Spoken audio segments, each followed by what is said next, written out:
నాగమల్లేశ్వరి గారు, చేసే తప్పులన్నీ చేస్తూ, చేసే పాపాలన్నీ చేస్తూ, తిరుమలలో, పవిత్రమైన తిరుమలలో, పైగా వైఎస్ఆర్సీపీ పైకో, జగన్మోహన్ రెడ్డి గారి పైకో, లేకపోతే అప్పటి టీటీడీలో ఉన్నటువంటి టీటీడీ చైర్మన్ నుంచి బోర్డులో ఉన్న వాళ్ళందరిపైకి నెట్టేసే కుట్రలు చేయటం. అసలు ఏంటిది? ఏం జరుగుతోంది తిరుమలలో? దేవుని రాజకీయాలకు వాడుకోవడం ఏంటి? సార్, మీకు ప్యానెల్లో ఉన్న పెద్దలందరికీ నా నమస్కారాలు సార్.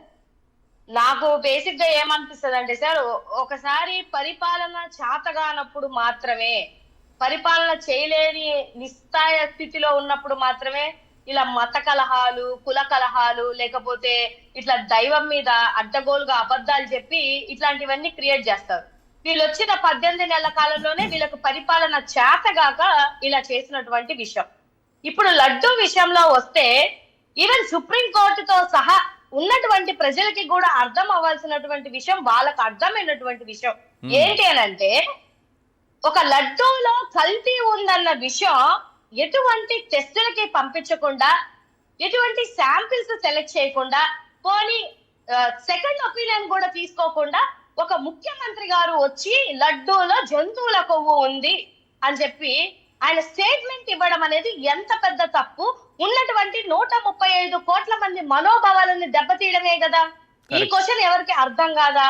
అంతేకాకుండా ఇంకొక స్టెప్ ముందుకేసి మన డిప్యూటీ సీఎం పవన్ కళ్యాణ్ గారు మాట్లాడినటువంటి, మీరు ఇందాక నుంచి మన డిప్యూటీ సీఎం గారు చెప్తున్నటువంటి విషయం ఏంటంటే, ఇందులో ఒక బీఫ్ తోటి మీరు ఇందాక నుంచి జంతువులు అంటున్నారు. ఆ జంతువుల పేరు చెప్పట్లేదు సార్ మీరు.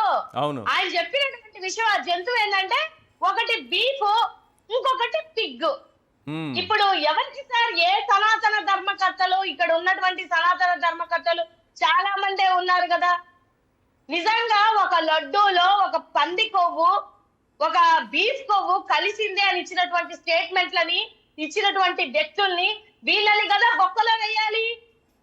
ఏ రుజువులు లేకుండా హిందువుల మనోభావాలను దెబ్బతీస్తుంటే సనాతన ధర్మకర్తలందరూ ఏమైపోయారు? మీ హిందువుల యొక్క ఇంతమంది హిందువుల మన మనోభావాలు దెబ్బతీస్తున్నప్పుడు మనం అడగమా సార్? సో ఇవాళ ఏం జరుగుతుంది రాష్ట్రంలో అంటే, అడ్డగోలుగా దేవుడి మీద కూడా దుష్ప్రచారాలు చేస్తున్న వాళ్ళేమో పరిపాలించే నాయకులా? మీకు తెలీదా 2014 నుంచి 19 వరకు ఏం జరిగింది? 2019 నుంచి 24 వరకు ఏం జరిగింది? రాష్ట్రంలో ఉన్నటువంటి ప్రజలకి ఏ ఒక్క భక్తుడైనా ఇదిగో ఈ లడ్డూలో కల్తీ జరిగింది, ఈ లడ్డు తినడం వలన మాకు ఇబ్బంది కలిగింది, ఈ లడ్డులో మాకు ఏదో డౌట్ వస్తుందని ఇంతమంది 135 కోట్ల మంది భక్తుల్లో ఒక్క భక్తుడైనా కంప్లైంట్ ఇచ్చాడా సార్? కరెక్ట్. వీళ్ళకి మాత్రమే తెలుస్తుందా? సార్ ఏంటి అని అంటే, అసలు ఇంకోటి చూడండి హైలైట్, చంద్రబాబు నాయుడు గారికి టీటీడీలో ఉన్నటువంటి ఎంప్లాయీలందరితో మీటింగ్ పెట్టుకుంటున్నటువంటి అవసరం ఏంటి సార్? ఏ అవసరం? టీటీడీ అధికారులతో మాట్లాడుతున్న చంద్రబాబు అధికారులతో ఏం చెప్పారంటే, సిట్ ఏం చెప్తే అదే చెప్పండి, సిట్ ఏం మాట్లాడితే అదే మాట్లాడండి. దృశ్యం సినిమా ఉంటుందిలేండి, దృశ్యం మూవీ ఒక మూవీ ఉంటది, వెంకటేష్ వెళ్ళిపోయి అందరికి చెప్తుంటాడు అనమాట స్టోరీ. ఇలాగే చెప్పండి, ఈ రోజే కలిసానని చెప్పండి, 13వ తారీఖునే కలిసానని చెప్పండి అన్నట్టు ఈయన వెళ్ళి సిట్ ఏం చెప్తే అదే చెప్పండి, సిట్ ఇన్ఫర్మేషన్ ఏది ఉంటే అదే మాట్లాడండి అని చెప్పేసి స్టాఫ్ మొత్తానికి ఈయన వెళ్ళి మీటింగ్ పెట్టాల్సిన అవసరం ఏముంది?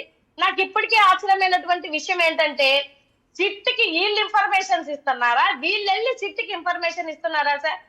ఇప్పుడు ఆ సిట్ లో ఉన్నటువంటి వ్యక్తులు కూడా ఎవరు ఏంటి అనేది అందరికి తెలిసినటువంటి విషయమే కదా. ఎవరు? గోపీనాథ్ శెట్టి గారు గాని, లేకపోతే డిఎస్సి త్రిపాఠి గారు గాని, వీళ్ళేంటి, వీళ్ళు ఏమాత్రం చేసే వ్యక్తులు, ఎంత నిజాయితీ అయినటువంటి వ్యక్తులు అనేది తెలియదా? రాష్ట్ర ప్రజలకి తెలియదా? ఇప్పుడు అతను ఎవరున్నారు? ఆ కృష్ణయ్య అత్యంత సమీప బంధువులు. అండ్ ఇప్పుడు ఇంకా ఆ ఎన్టీఆర్ ట్రస్టీగానే ఉంచారు కదా అతన్ని. దేనికి ఉంచారు సార్? ఆ ట్రస్టీగా ఎందుకు ఉంచాలి అనగా, ఇప్పుడు ఏపీ బోర్డు చైర్మన్ గా కూడా చేసుకున్నారు. సో వీళ్ళందరూ, ఈ సిట్ కి సంబంధించిన వాళ్ళందరూ మీ వాళ్ళే. ఈ సిట్ కి ఇన్ఫర్మేషన్ ఇచ్చేది మీరే. కొన్ని సుప్రీంకోర్టు ఏమన్నా చెప్పింది అదేమన్నా పాటిస్తున్నారంటే అది ఏం లేదు. ఇప్పుడు ఏంటిది, 2024లో వచ్చినటువంటి ట్యాంకులు మళ్ళీ ఆగస్టులో వచ్చాయి. ఆ ఆగస్టులో వచ్చినటువంటివి కూడా మళ్ళీ ఎలాగొచ్చాయి ఏంటి అని అనేదంటే, ఇప్పుడు బోలే బాబా ఇది పెద్ద టాపిక్ తీసుకొని వచ్చారు కదా. ఈ బోలే బాబా విషయం ఏంటి? ఇందాక మాట్లాడింది ఏంటి? Harsh Fresh Dairy Products Private Limited was the former name of the Bole Baba Organic Dairy Milk Private Limited. అంటే ఏంది సార్? పాత పేరేంది? ఈ పేరే కదా. ఈ బోలే బాబాకి పర్మిషన్ ఇచ్చింది మీరే కదా. ఏమి ఇంత అన్యాయం సార్? ఏమి ఇంత అన్యాయం? నాకు తెలియగలుగుతాను. ఇవాళే అనుకుంటా ఆ టీటీడీ చైర్మన్ ఏమన్నాడంటే 7 కొండలతో పాటు ఇంకొక కొండ ఉంది, 8వ కొండ చెత్త కొండ అని వెటకారంగా నవ్వుతున్నాడు. ఇప్పుడు హిందూ మనోభావాన్ని దెబ్బతీసినట్టు కాదా? వెంకటేశ్వర స్వామిని అవమానించినట్టు కాదా? ఈయనకి అక్కడ ఉన్నటువంటి గోవులు చచ్చిపోయినా బాధ లేదు, మనుషులు అక్కడున్న భక్తులు చచ్చిపోయినా బాధ లేదు. స్వామి చెప్తే భక్తులు చచ్చిపోయిన వాళ్ళు తిరిగి వస్తారా అన్నటువంటి వ్యక్తి మా కర్మ. ఆయన మాకేమో టీటీడీ చైర్మన్, వీళ్ళు వచ్చి రూల్స్ మాట్లాడుతుంటే ఎవరు సార్ నమ్ముతారు? మనోభావాల కోసము మీరు మాట్లాడే నైతిక విలువలు వీళ్ళకి లేవు. ఎందుకంటే ఆల్రెడీ మీరు 135 కోట్ల మంది మనోభావాలని దెబ్బతీశారు. ఏ రుజువులు లేకుండా, ఎటువంటి ఛార్జీస్ లేకుండా, ఎటువంటి సెకండ్ ఒపీనియన్ లేకుండా. అయితే గీత తీసుకెళ్లి అరెస్ట్ చేయాలంటే ఫస్ట్ రాగానే స్టేట్మెంట్ ఇచ్చినటువంటి చంద్రబాబు నాయుడు గారిని అరెస్ట్ చేయాలి. లేదంటే ఇంకొక స్టెప్ ఎక్కి మాట్లాడినటువంటి పంది కొవ్వు బీఫ్ కొవ్వు అన్న డిప్యూటీ సీఎం గారిని అరెస్ట్ చేయాలి. రైట్. శ్రీకాంత్ గారు, పరకామణి కేసు తీసుకోండి. ఆఖరికి ఈ దొంగతనం చేస్తున్న వ్యక్తిని పట్టుకున్నటువంటి అప్పటి ఏవిఎస్ఓ సతీష్ గారు ఈరోజు ప్రాణాలతో లేరు. ఆయన్ని వేధించి ఆఖరికి మనిషే లేకుండా చేశారు. ఒకటి దీంట్లో ఏం అర్థమైతా ఉందంటే మొత్తం మీద టోటల్ గా ఒక మన సనాతన ధర్మ పరిరక్షకుడు ఒకడైతే తిరుపతిలో సనాతన ధర్మ ప్రబుద్ధుడు ఒక ఆయన ఉన్నాడు. ఈయనెవరు? ప్రబుద్ధుడు ఎవరు? టీటీడీ బోర్డు మెంబరు, మన ఇప్పుడున్నటువంటి TTD board member Bhanuprakash Reddy గారు. ఏంటి భానుప్రకాష్ రెడ్డి గారు? ఈయన ఈ ప్రబుద్ధుడు ఏమంటాడంటే ఈ పరకామణి కేసులో ఉన్నటువంటి దీనిని దాదాపు 5 కోట్ల రూపాయలు వాళ్ళ భార్య దగ్గర నుంచి గుంజాలని చూశారు. నా దగ్గర అన్ని ఆధారాలు ఉన్నాయని ఎప్పుడు ఆయన దగ్గర ఎప్పటి నుంచో ఉన్నాయి. కానీ వారిద్దరి మధ్య బయట పడకపోయేటప్పటికీ దీన్ని బయట పెట్టి నా దగ్గర ఉన్నాయని ఇప్పటికీ చెప్తున్నాడు ఆయన.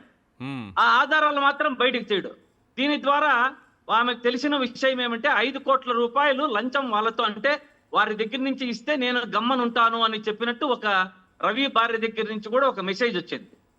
కానీ ఈ సనాతన ధర్మం ఇతను ఏం చేస్తున్నాడంటే నిన్న మొన్న 730 రూపాయలకు మేము నెయ్యి కొంటున్నాము అంటున్నాడు.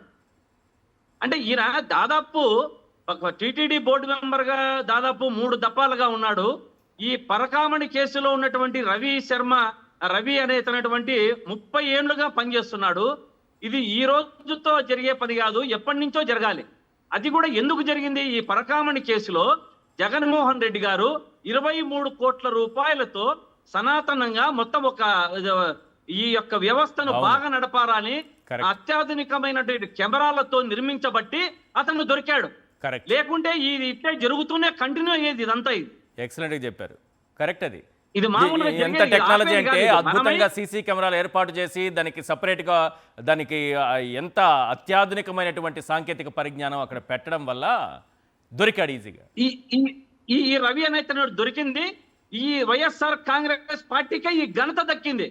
ఒక దేవుని సొమ్ము వేరే వాడు తింటూ ఉంటే దీన్ని మనము దేవునికి మరి దీన్ని చేరాలా అనే ఉద్దేశంతో జగన్మోహన్ రెడ్డి గారు 23 కోట్ల రూపాయలతో భవనాన్ని నిర్మించి వారు ముఖ్యమంత్రిగా ఉన్నప్పుడే దీనిని ప్రారంభించడం జరిగింది. దాని వల్ల మాత్రమే ఈ రవి దొరకగలిగాడు. లేకుంటే గత ప్రభుత్వంలో టీడీపీ ప్రభుత్వంలోనే వారు కుమ్మక్కయ్యి దీనికి భానుప్రకాష్ రెడ్డికి కూడా దీంట్లో భాగం ఉంది అనేది రాష్ట్ర వ్యాప్తంగా అందరికీ తెలిసిన విషయమే. ఇంకొకటి మన జగన్మోహన్ రెడ్డి గారు చెబుతూ ఒక విషయాన్ని నాకు తెలిసి మర్చిపోయినట్టున్నారు జగన్మోహన్ రెడ్డి గారు. అయితే వారికి తెలియలేదు. దాదాపు రాష్ట్రంలో దేవాదాయ శాఖలో 250 కోట్ల సిఐడి మన ఏసీపీ ఉన్నటువంటి ఒక రామచంద్ర మోహన్ అనేటువంటి కమిషనర్ గాని, అక్కడ ఉన్నటువంటి ఆజాద్ అనేటువంటి 350 కోట్లతో వీరి మీద ఏసీబీ కేసులు ఉన్నాయి, సిఐడి కేసులు ఉన్నాయి. వీరిని ఇప్పుడు మన దేవాదాయ శాఖ అతన్ని కమిషనర్ గా నియమించుకొని చేస్తూ ఉన్నది. అతను ఇప్పుడు టీటీడీ బోర్డులో కూడా ఒక మెంబరు రామచంద్ర మోహన్ అనేటువంటిది. వీరి మీద 250 కోట్ల స్కామ్ ఉంది ఇతని మీద. అతను కోర్టు నుంచి తెచ్చుకొని జాయిన్ కావడం జరిగింది దీంట్లో. ఇటువంటి అంశాలన్నీ దేవాదాయ శాఖలో కానీ టిటిడి బోర్డులో కానీ గతంలో టిటిడి పాలనలోనే అరాచకాలు సృష్టించి ఈ భానుప్రకాష్ రెడ్డి అనేటువంటి బ్లాక్ మెయిలర్ల ద్వారా ఈ యొక్క కార్యక్రమాలంతా కూడా వీరు చేస్తున్నారు అనేది రాష్ట్ర ప్రజలందరికీ కూడా Right. స్పష్టంగా తేట తెల్లమైంది.